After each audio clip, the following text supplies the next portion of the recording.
wake up. It's time to drink a cup of coffee with your favorite people. What? I said, are you already recording? Not yet. I knew it! Yeah! Had a catcher in the act. You guys thought this was a joke. This is real life here, people. Straight out of the sleeping bag. Don't say I ain't husband material. Here, let me scoot this over for those cute puffy eyes. We good. So, you guys know after yesterday's video, we trying to just be positive with everything. We're trying to stay in the best moods we can. I just feel like you're so far that way today. Why? I don't know. Maybe you know where to sit every day.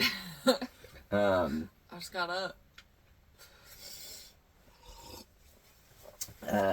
But yeah, after, putting the video out, you guys saw, we went and looked through a bunch of comments, and there's definitely good advice. There's definitely advice that we won't be taking.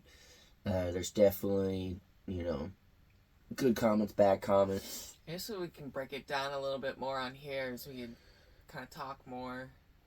Well, I was going to say, the video that'll be coming out tomorrow will end up telling you a little bit more about what we can and can't do. Yeah.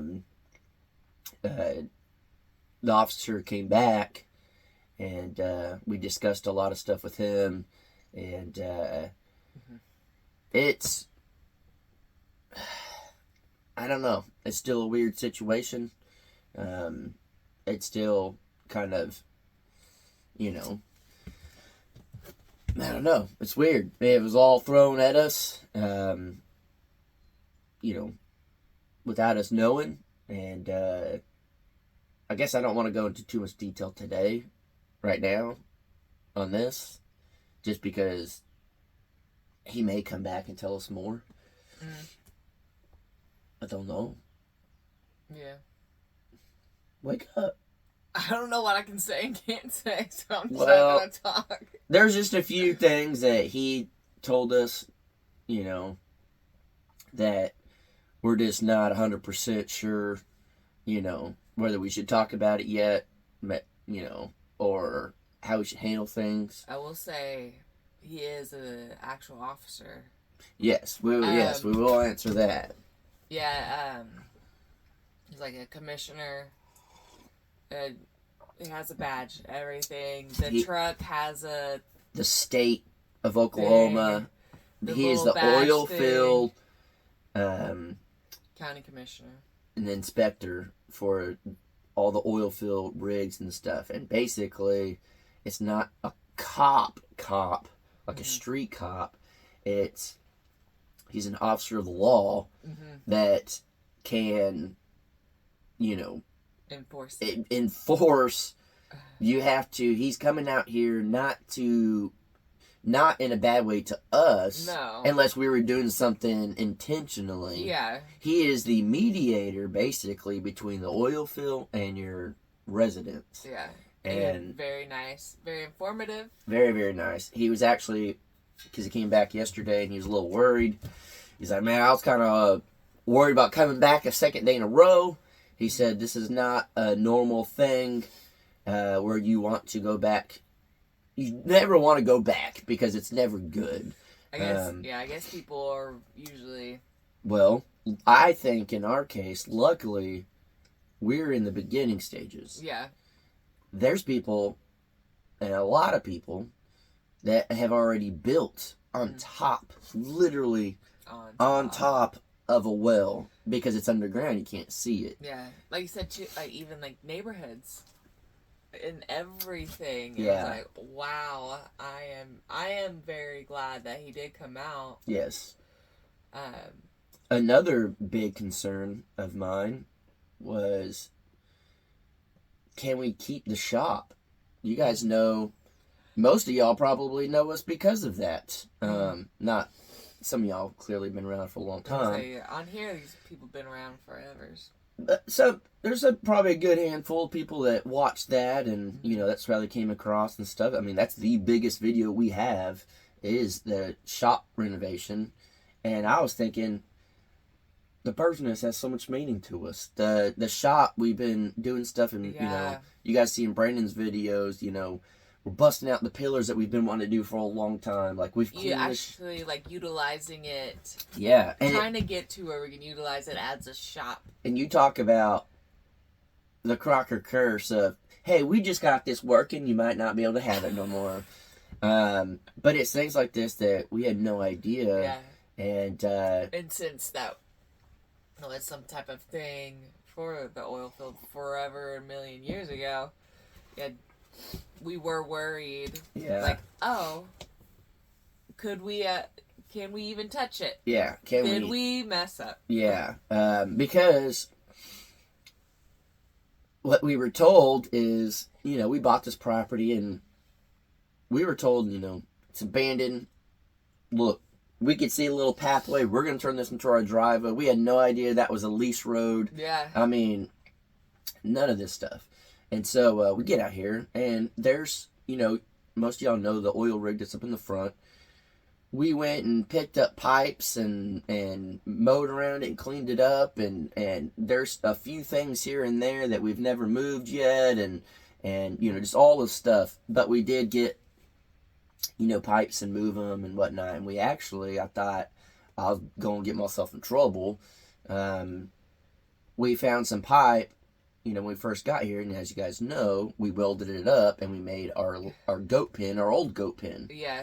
And because he asked, he's like, have you... Well, because you asked, like, because at first he was saying, we're not legally allowed to be messing with their property. And then Jason was like, so what if we used it? What if we used some pipe? Yeah. And, again, you're not going to hide the fact that you did it. I feel like a lot of people at that moment would be like, oh yeah, I haven't even touched it. Yeah, but you're like, I did it. And the reality is our entire life is documented in video for the world to see. What's the point in lying about it? I mean, just in general, what's the point? Well, I mean, yes, but clearly, if we welded pipe, it's out there, and that's 100% oil field pipe. And again, people sell it all the time. Yeah. But he asked, and he's like, no, I think you'll be okay with that. He came out yesterday. He told us a few things that we can dispose of ourselves, things that he has to be the mediator between the operator and us. I guess what I will say is it actually was abandoned.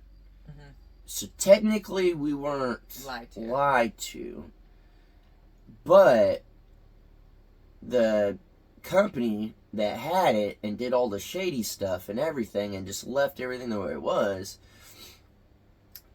the state of Oklahoma acquired it and then sold it to this gentleman. So this gentleman, from what we've heard, we don't know him, is a very good guy that the guy knows of, but you never know if I'm supposed to be waking up right now. I'm trying. You never know if we do something to say, hey, you need to get out here and fix this. He may say, screw you, get off my road, this is mine, this is mine. We're not gonna play that game. And so this is what we were talking about in the video was, we got 60 feet, 30 feet on, or 60 feet on each side, 30 feet on each side. Is the tiny house in danger if we tell him we want him to come do this? This and that. Like, that's why the guy said, I'm going to tell you what I think you probably should do. We're not saying this or this. What I'm advising to you is, this stuff, I would move it. this thing I would not use. This I would, and I don't want to go into detail on here too much yet. We will at some point, either in the Crocker video or another coffee truck or something. We will fully go into detail of all of it. This is just so fresh. I don't want to say something we shouldn't say. I don't want to say something that is wrong. Yeah, but it's kind of an evolving situation. Yeah, we didn't know he was coming back yesterday, and he came Yeah. back, and then we learned even more stuff. So, it's one of those to where, can we still do everything we want? Maybe. From the video, we said, will we be bringing power to the tiny house? Will we be going off grid and solar? We're still figuring that out. Yeah. Chances are, the tiny house is going to have to be off grid. That's what I was gonna say, but that's. I mean, you read my mind. Well, yeah, I could see that look in them puffy eyes. Yeah. So, odds are, right? Again, we're still trying to figure everything out. Odds are, right now, if we're staying, the tiny house will be off grid. Yeah. And am I upset about it? Not upset. Is it a new obstacle? Absolutely. I don't know a lot about solar. Yeah. I know about the battery banks we get. I know about stuff like that. We know about these battery banks Yeah. and the solar panels that come with them. But all that's built in. Yeah. We don't know about truly doing solar. Yeah, setting it up and all that, and buying the right stuff, the good stuff. How much do we need? Is this going to cost $5,000 to power up this tiny house, or is it going to cost $50,000? I don't know. I guess my thing to you guys is, if you know channels out there that are very knowledgeable and actually have videos that are knowledgeable, I don't, and I'm not trying to be rude with this, I don't care about a channel that threw a solar panel on the roof and that was it. I care about someone that is running their entire house off of solar. That's what I care about. What battery stuff did they use? What inverters? What is there a kit that you could buy that has everything? Oh, that would be nice. Yeah. Is there, if you live in Oklahoma, is there a company, a solar company that you know of that does this type of thing? That's the type of stuff we're at right now, where luckily, I think if you're going to live somewhere to be off grid, Oklahoma, in my opinion, is the place to do it. It's sunny, sunny, sunny, and we can even get wind turbines and stuff for power. There ain't no lack of wind in Oklahoma, so we do have options. Luckily, our water well is really close to the tiny house. We're kind of like, ooh, I don't know what's going to happen with power. We need 240 to run our pump, our water well pump. Are we going to now have to get a solar pump? Which, realistically, that's one thing that I think is great to have in general, because, again, something happens in the world, power goes down.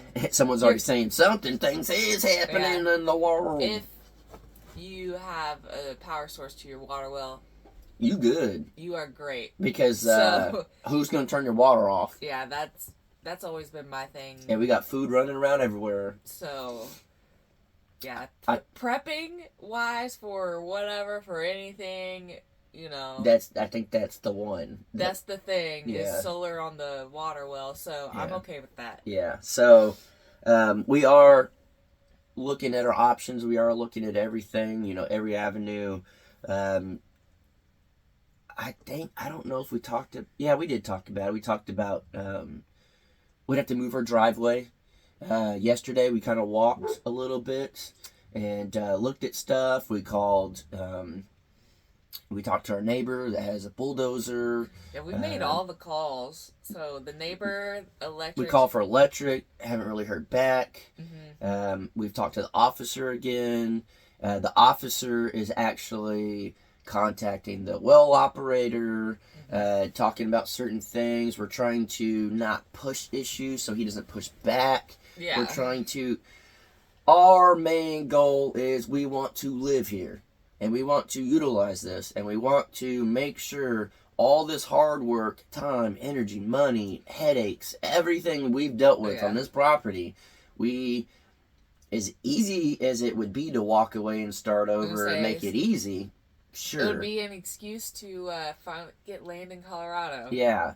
But we have we have poured everything of ourselves into this. Just the sacrifices. Yeah, and we don't everything. We don't want to start over. No. Is there an option? Is there a chance we might have to start over somewhere? Potentially, depending on what we're told and find out. So it's still up in the air. But we're going to go into this with a good mindset, a good attitude, a good positive outlook on things. Instead of being upset and being like, I haven't truly fully lived somewhere with power in years. I have stayed at the house in town, but I haven't fully lived somewhere every day of my life for at least a year straight, where I just could go flip lights on. I have run to the generator to put gas. Mm-hmm. I've done everything you can with that stuff. I was kind of looking forward to taking it easy and having power that I can just flip on. That electric bill will never cost the amount of gas that we spend. Yeah. So I would just be leaving lights on all day, living like a king. And now, out of nowhere, it's like, whew, you may not have that. Which it's okay. It is. We'll figure it out. It was just oh shoot. Things are changing. Yeah. Again, the best thing you can do is not get upset. Just figure it out. Yeah.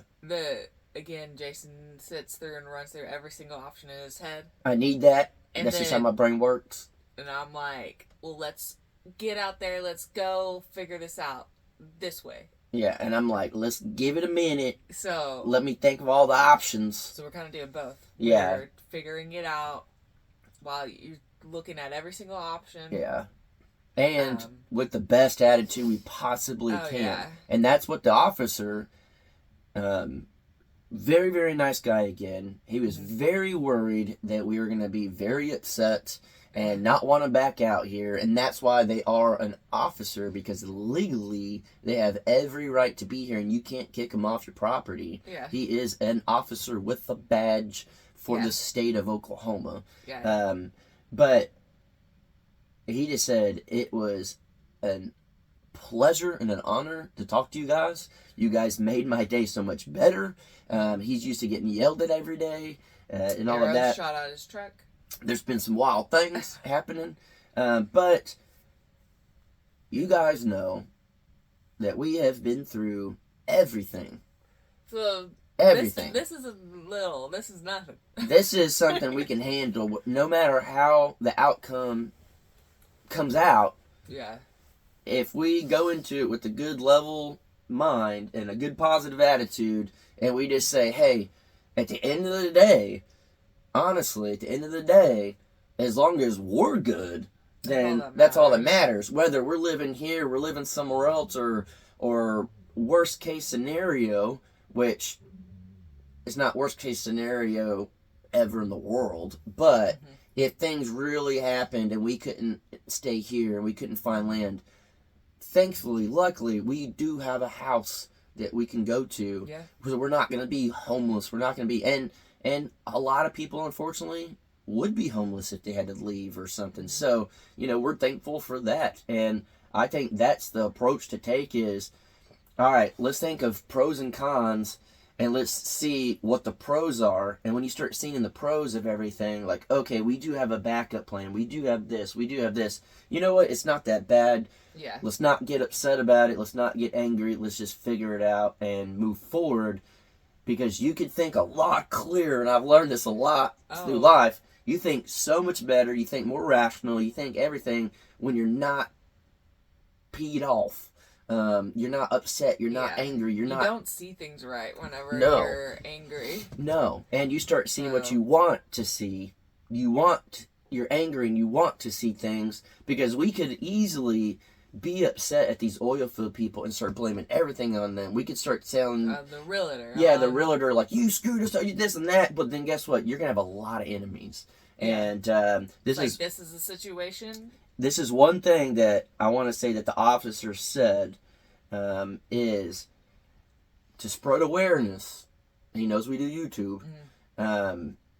Spread awareness of, the more you yell, the louder you yell at them, the less people are going to listen.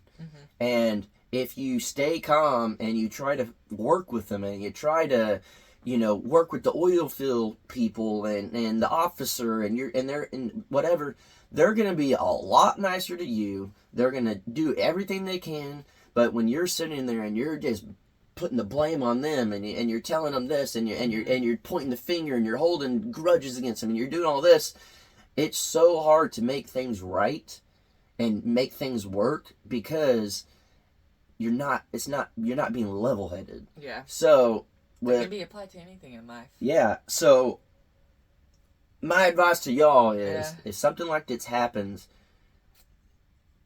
try your best to be the most level-headed you can, because it'll go a lot further.